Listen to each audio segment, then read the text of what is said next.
Trouble in Paradise. I'm Jason Horton. I'm Rebecca Lieb. And this is Ghost Town.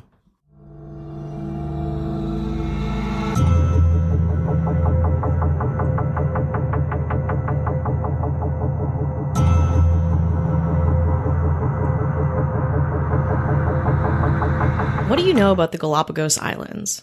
Probably that it's a remote island in the Pacific Ocean, that it played a hand in the works of Charles Darwin and the theory of evolution. But that's not all that makes the island unique.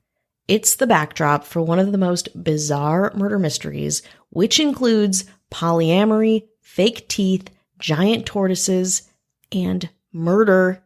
Today we're going to talk about the Galapagos Affair. So the human history of the Galapagos Islands doesn't begin with Charles Darwin, really, though his visit in 1835 definitely put the islands on the map. Well, literally put it on the map. U.S. whalers and pirates were already there hunting giant Galapagos tortoises. These tortoises were actually very humongous, very slow, think like thousands of pounds, and could live for years in the hold of a ship, providing fresh meat on long voyages. Floriana Island in the Galapagos has the most human activity, and it's the only island with a fresh water supply. In 1820, all the giant tortoises were killed on the island when crew members of the ill-fating whaling vessel Essex torched it for no apparent reason. After the Essex left, a sperm whale sunk their ship, so there you go. For months, the sailors drifted helplessly in lifeboats, sunburned and starving, before turning to cannibalism to survive. They drew straws to see who became food for the rest, and then they drew another straw to decide who would kill that person. Of the 20 crew, only 8 survived. They were found off the coast of South America, insane and gnawing at human bones. Their story inspired Herman Melville's novel Moby Dick. You may have heard of it. All this to say that there is what is thought of as an island curse. The curse of the giant tortoise, a creature that, back when they were still around, could, according to those who interacted with it, read the dirty secrets of the minds of visitors to the islands. Keep that in mind because the tortoise's curse is only the beginning. In 1832, Galapagos was annexed by Ecuador, which turned Floriana into a penal colony. Conditions were horrible, the guards brutal. Many prisoners died before the prison was finally shut down. But then in the 1930s, German expats started to settle in Floriana. There aren't much places that are further from Germany, which was kind of the idea. It all started with an eccentric physician and Nietzsche stan, Dr. Friedrich Ritter, and his young, disabled, lover, and former patient, Dore Strauch, who fled to the Galapagos as Hitler was rising to power. Dore had MS, and Ritter was a strict nudist vegetarian and very into the health benefits of mastication, or chewing, which had destroyed his teeth. He had them all pulled out and replaced with steel dentures before leaving Germany. Both Ritter and Dore were also married to other people and fled into the night to make a new life for themselves in this island paradise. Ritter, along with, having supervillain teeth, always being naked, staunch vegetarian, was keen on writing his own set of philosophic works, and while doing so, the pair settled in Floriana.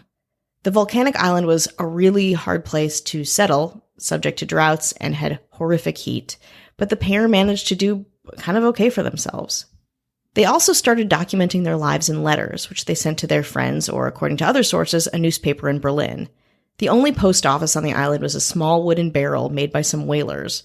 When ships were heading back to the U.S., they would stop at Floriana, empty the barrel, and take the letters home. Ritter's letters got back to Berlin, and the paper started publishing them. This made Ritter and Dore a kind of German celebrity couple, even though they really had no idea that this was happening or that the German public even cared about their story. Dore and Friedrich were in many ways living out their own embodiment of Adam and Eve, and they were called the Adam and Eve of the Galapagos, said Dana Goldfein, a documentarian who made the Galapagos Affair, which I watched and a lot of this information comes from, chronicling the earliest inhabitants of the islands. Despite the fact that they went to find utter solitude, they were discovered by the tabloids, mostly because letters they wrote home to friends and family were published. The friends and family sent them off to the papers, and there you have it. Ritter's letters not only were sensational, but they were inspirational. They inspired a new German family to move to Floriana. Heinz and Margaret Whitmar were a pretty normal couple by comparison, and they hoped the tropical climate would heal their sick son, Harry.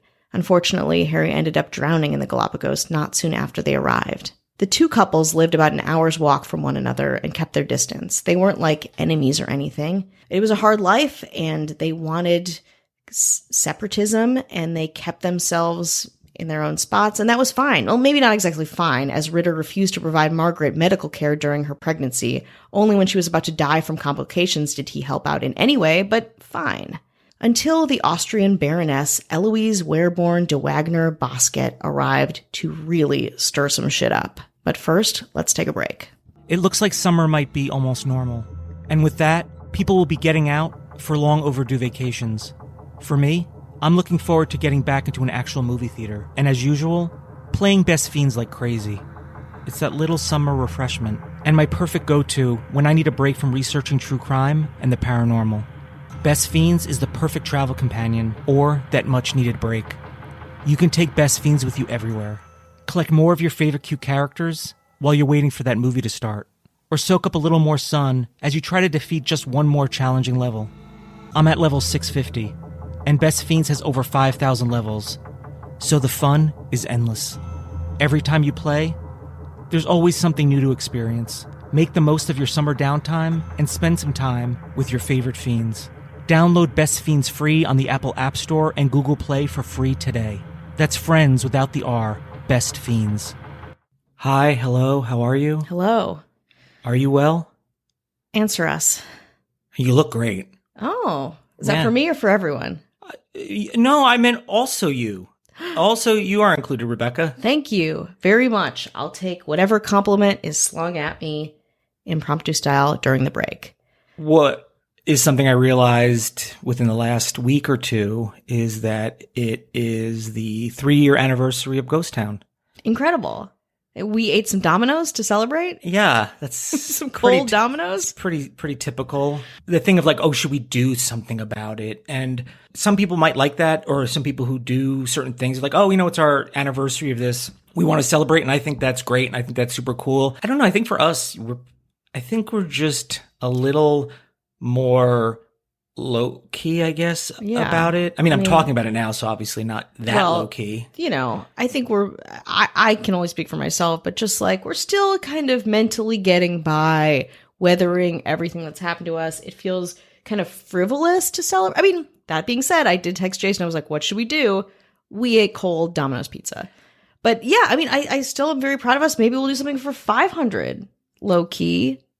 500 what? 500 episodes. Oh, okay. I think 500th anniversary of. We're gonna have cold KFC for 500. Oh, I can't wait for that. Oh my god, it's gonna be amazing. But we, more importantly, just looking back at what we do and how quick the time goes, just to say thank you for listening. Whether you've listened for a while or you're binging or somebody who gave up on us really quickly, you can tell them, pass the news, that we are very thankful for the support and listening, and that's always kind of the number one goal. Yeah, absolutely. And especially this last year. I mean, I think we talk about, like reach out, whatever, but like this podcast has really kept me going and me in a place of like, okay, mental health, or help me weather it at least during all of this. So I think everyone who listens has been as important to us as everyone who listens has been very important to us as well. Who rescued who, I guess, is probably this. Exactly. I also want to say that I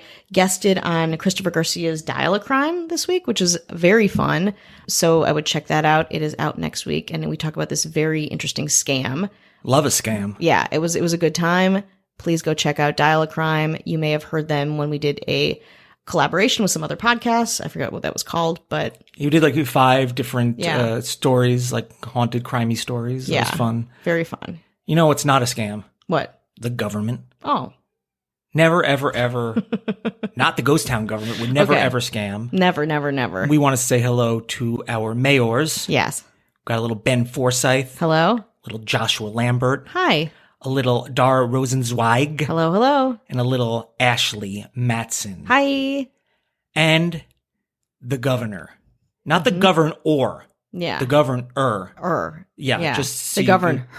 Oh, how about that? Avian Noble, thank you again for leading the charge. We appreciate you. Now, I love to let people down. Been doing it my whole life. Why stop now? There are no new Apple Podcast reviews. We would still love them if we already did it. Thank you. Apparently, we have a fair amount of listeners on Podcast Addict. What? Yeah. I never heard of that till you said it right now. It's pretty popular. I don't want to neglect another podcast app that leaves reviews. So if you're on Podcast Addict, you can leave us a rate and review on there. We'll read it. Or if you've done it somewhere else, let us know. We will read it on here. I don't know what other places you can do. I know CastBox and some other ones. I think Stitcher. So wherever you do it anywhere. It all helps. Doesn't have to be just Apple Podcasts. Wow. Incredible. Do you want the good news or bad news first? I want them first. You got it. It's the most recent one, so great. Perfect. 1 star. Constant unrelated chatter filled with politics. Highly judgmental and seems to have a serious self-hate problem. I agree with that last part. I see it as a serious self-hate solution. That's the difference. Okay, point counterpoint. Filled with politics in 300 episodes. And I'm not just saying this to be like, it's my opinion. It's statistically unless you take literally anything. If we talk about, there was crime, you're taking it as political. I mean, I can't help that. Politics are embedded in a lot of some of the things we talk about. I think we do a great job of not having that be the focal point, just like not having religion be the focal point, just really concentrating on the story. I guess they just listened to like Trump's Diet Coke button and they were like, whoa. Which I think was a really huge softball. In fact, I think I was complimentary on that one. So I think you were too. All right. Well, how about give you a good one, some good news. Oh, and that was from Celt23. 5 stars. Yeah, baby. This is from Yayo716. Hell yeah. The show had a nice mix of ghost, true crime, and general weirdness. Lots of interesting stories I've never heard before. Excellent. It says had, I think it's a threat. You're done. You had them. Your time is up. I've heard of every story you've said since. We have a new bonus episode, and I had to do a real Sophie's Choice, sorry to get political, on which one to do. They're both equally great. Maybe the other one will end up in a future bonus episodes, but that is out now at patreon.com/ghosttownpod. Early access with no ads or chit chat. If you just want to hear the goods. You want the goods, baby? Go to the Patreon. It helps support the show. We greatly appreciate it. And if you're, you value your time, we don't value it apparently by what we're doing right now. Talking. Exactly. You can get it and just get the good stuff right away. It helps support the show and bonus episodes out. Also have some new YouTube videos out. Got a little YouTube video on the Carnival Corpse, which would be the Pike Amusement Park Mummy episode. Yes. I very rarely, you know how active I am in the production of this podcast, but I watched the Carnival Corpse video. The face, it's great. Yeah. If you want something, and that I think episode specifically kind of begs for visuals, you're going to get some fun visuals. Go check it out. Yeah, and it's quick. It's not like an hour long or anything like that. Previous one to that was the Dark History of Chippendales, which is a little fun, fun for the whole family. And then fun. It should be out by the time you listen to this, maybe not, but the mysterious death of Bobby Fuller, which is an LA story that I will do for a future episode. Oh, yeah. And it is just a music mystery death that has always been of interest to me. So it's all at youtube.com/Jason Horton, and the link is in the description or show notes. Man, a lot of fun things on the horizon. Speaking of horizons, let's get back to the Galapagos Islands. Let's get back to your little home away from home, your morbid vacation here, where we have the Austrian Baroness Eloise Wehrborn de Wagner Bosket. She comes to the island and stirs up some shit. She was wild, extroverted, rude, and she did not come alone. No, she brought her 2 German lovers, Rudolf Lorenz and Robert Philipson, whom she introduced to the others as the architect and engineer of her soon-to-be Floriana 5-star hotel. Yes, in an ultimate colonial move, the Baroness came to the island to build a giant hotel and was quickly hated by the 4 people who had already settled there. The Baroness would greet passing ships in skimpy swimwear, together with a pistol and whip, be loud, party, have sex with her 2 boyfriends, pretty much everything these other couples did not stand for.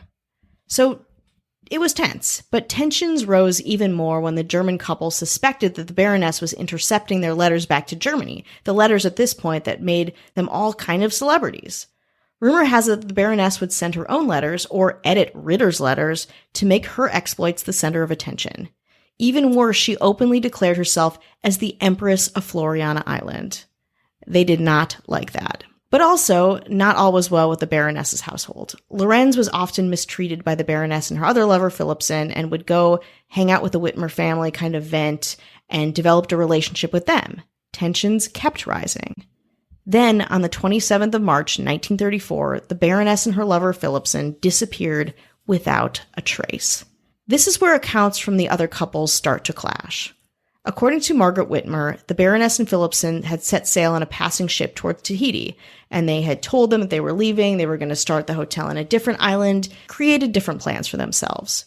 However, there was no such ship ever recorded as having reached the Galapagos shores. Dore Strauch's account is different. She claims to have heard a long, unmistakable scream and then silence before the disappearance and remembers no ships passing in the night. To this day, no one knows what happens to them, though very slowly, and allegedly, the Baroness's belongings started turning up at the Whitmers' house. First, small pieces of silverware, then a dog-eared copy of the picture of Dorian Gray, which the Baroness never left home without. To complicate things even more, the Baroness's other lover, Lorenz, left the Galapagos Islands very soon after. Trying to return back to Germany, he hopped aboard a small Norwegian boat headed towards San Cristobal Island. But Lorenz and the boat never made it there. Months later, the remains of Lorenz and the ship's captain were found mummified on the Marchena Island, far off the course from San Cristobal, where they had died from dehydration. And if that's not enough for you, one final twist to this insane mystery is that Friedrich Ritter also passed away very soon after the Baroness's disappearance. According to different outlets, he'd eaten bad chicken or rotted chicken or poisoned chicken. Remember, he was a vegetarian. Claiming to have eaten as much of the rotten bird as her partner, the Whitmers remarked at the oddity of Strauch's waiting until Ritter was beyond saving before calling for help. While Strauch retells the death of Ritter with loving detail, the Whitmers claim his dying words were to curse Dore's very existence. They say his final words were, quote, "Dore, I curse you with the last breath I have." Not much nuance to that. Many, including Margaret Whitmer, suspected Dore Strauch poisoned him. Strauch returned to Germany soon afterward, writing about her exploits and later seeking treatment in a sanatorium. She died there, and she didn't die of old age. She died during the war. A bomb hit the institute and instantly killed her. All of this left Heinz and Margaret Whitmer as the sole survivors on the island. They stayed on the island, gave birth to 3 children there, and eventually would open up a hotel that still exists on Floriana to this day. Their direct descendants also operate yachts and tour the islands, notorious island royalty in their own way. So what happened? Okay, so Baroness and Philipson may have been murdered by her other spurned and mistreated lover Lorenz, and the Whitmers helped maybe to cover the story up. Or maybe Strauch was involved because soon after her vegetarian husband was killed with bad chicken, and then she goes to a sanatorium right after leaving the island. And in any other universe, Lorenz would have escaped the island and gone off to, live his life. But he dies too, and in a really horrific way, so far from his destination. We'll probably never know what really happened. Margaret Whitmer passed away in 2000, pretty good run, and was the last person who could have made light of the incredible Galapagos Affair mystery. But the Whitners had kids who still run their hotel, provide tours, etc. Maybe they know something, maybe not. Maybe it's human nature held up to a mirror or a giant pissed-off tortoise's curse. This has some pretty serious soap opera vibes. Right? Like, there's something very romantic about this. I mean, it makes sense. It's like this gorgeous, it's like Trouble in Paradise. It's true. And there's a movie made of it that is supposed to be very, very bad. But it is. It's like these entangled couples. They're all here for kind of different reasons. They're butting heads in different ways. It's intriguing. Do you think somebody out there is like, oh, there's a podcast that did something on this. It's very, very bad.